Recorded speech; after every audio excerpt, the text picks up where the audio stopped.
સુરતના અડાજણ વિસ્તારમાં ગણેશજીના ભવ્ય આગમન દરમિયાન એક દુર્ઘટના બની હતી।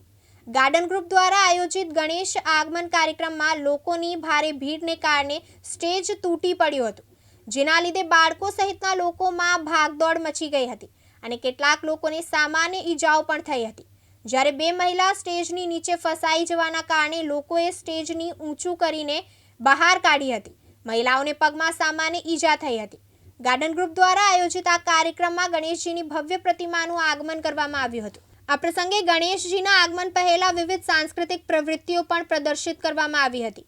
આ અનોખી પ્રવૃત્તિઓને જોવા માટે હજારોની સંખ્યામાં લોકો ઉમટી પડ્યા હતા। આયોજકોએ મોટી સંખ્યામાં લોકોને સમાવવા માટે એક વિશાળ સ્ટેજ બનાવ્યો હતો, જેના કારણે મોટી સંખ્યામાં લોકો સ્ટેજ પર પહોંચી ગયા હતા। આયોજકો અને મહેમાનો સહિત નાના બાળકો સહિતના મોટી સંખ્યામાં લોકો સ્ટેજ પર હાજર હતા।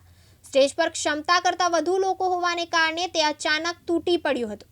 સ્ટેજ તૂટતા જ નીચે ઉભેલા લોકોમાં નાસભાગ મચી ગઈ હતી। ભયભીત થયેલા લોકો જીવ બચાવવા માટે આડેધડ દોડવા લાગ્યા હતા। અચાનક સ્ટેજ તૂટવાના કારણે બાળકો ગભરાઈ ગયા હતા। આ સાથે જ સ્ટેજ પાસે ઉભેલા લોકોને સામાન્ય ઈજા થઈ હતી। સ્ટેજ તૂટવાના કારણે તેની પાસે ઉભેલી બે મહિલાના પગ સ્ટેજની નીચે ફસાઈ ગયા હતા, જેના કારણે તાત્કાલિક લોકો દ્વારા સ્ટેજને ઓછું કરીને બંને મહિલાઓને બહાર કાઢી લેવામાં આવી હતી।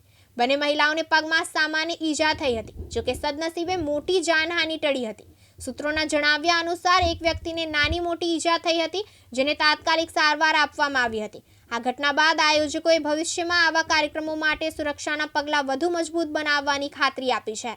પોલીસ અને સ્થાનિક પ્રશાસને પણ આ ઘટનાની નોંધ લીધી છે। આ બનાવથી સ્પષ્ટ થાય છે કે જાહેર કાર્યક્રમોમાં સુરક્ષા અને ભીડ નિયંત્રણનું યોગ્ય આયોજન કરવું કેટલું જરૂરી છે।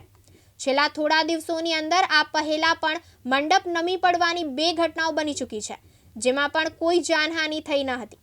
સાબિર સૈયદ, દિવ્યાંગ ન્યૂઝ, સુરત।